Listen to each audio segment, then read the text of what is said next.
Verse 23, it says, "And as they cried out and cast off their clothes and threw dust into the air, the chief captain," this is the Roman official here, "the chief captain commanded him to be brought into the castle and bade that he should be examined by scourging, that he might know wherefore they cried so against him." Now, this is a messed up interrogation here.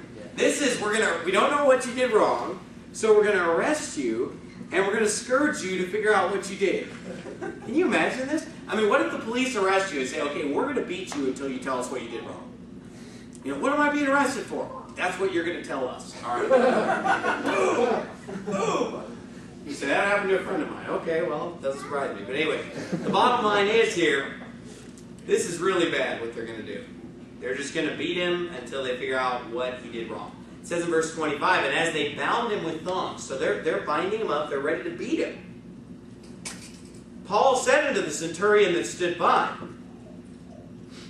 not to the chief captain, but to the centurion, this is the guy that he was talking to earlier, "Is it lawful for you to scourge a man that is a Roman and uncondemned?" When the centurion heard that, he went and told the chief captain, saying, "Take heed what thou doest, for this man is a Roman." Then the chief captain came and said unto him, "Tell me, art thou a Roman?" He said, "Yea." Now, stop and think for a second. Do you think that it's right that he has to be a Roman, not to get this beating for no reason? Isn't that ridiculous? So if you're a Roman, you have rights. If you're not a Roman, you don't have any rights. Now you say, how does God feel about that? Well, back in Leviticus, the Bible's real clear.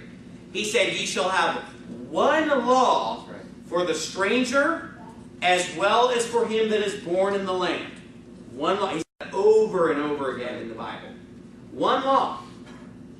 For the American born, and the one who's not born in America should be the same law.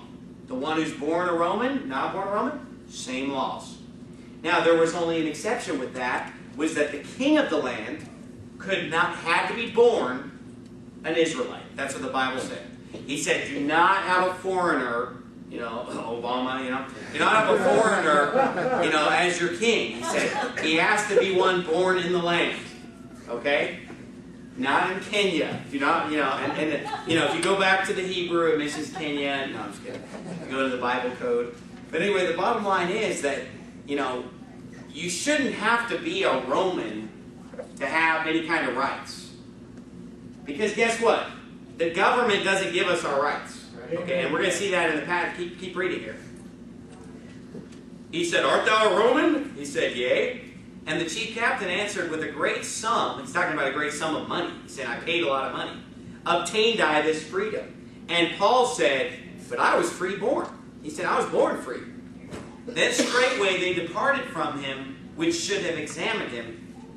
And the chief captain also was afraid after he knew that he was a Roman and because he had bound him. So here we see that Paul is standing up here for his rights. People say, it's wrong to stand up for your rights. You should just roll over and just take whatever the government does to you, just roll over.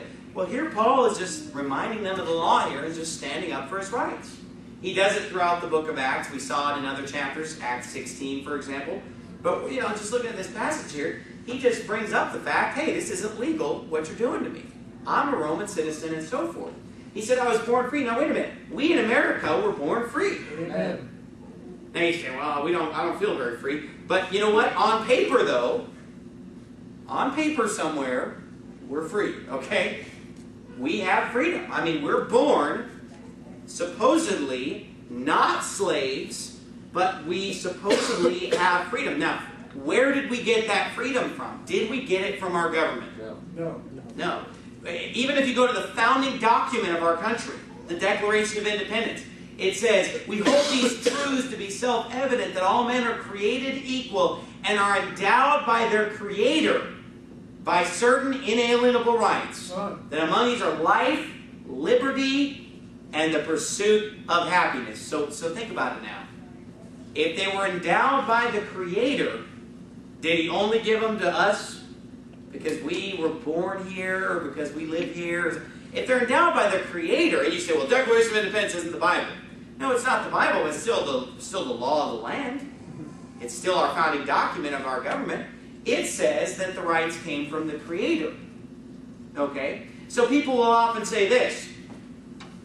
Well, I don't want to give so-and-so a group of people our rights. Well, you don't have to give them our rights. Because guess what? They were endowed by the Creator. Right. So according to the Constitution and according to the Declaration of Independence, everybody has rights in the whole world. Yep. No one should be beaten uncondemned. Amen. No one should be searched without a warrant. No one should be inflicted cruel and unusual punishments upon them. Look, and you say, well, that's not Bible. Yeah, but doesn't the Bible say the powers that be are ordained of God? So aren't we supposed to obey the law of the land? And doesn't the law of the land, the Constitution, say cruel and unusual punishments shall not be inflicted? And doesn't it say that we're free from unreasonable searches? Doesn't it say that we have the practice to the right to freely exercise our religion? Doesn't it say that we have the freedom of speech? Where do those freedoms come from? Well, no, the government is really nice and they let us have those. Everything's really just a privilege that they grant us.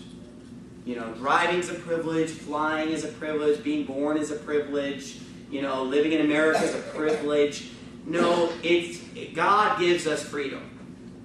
Where the Spirit of the Lord is, there is liberty. Amen.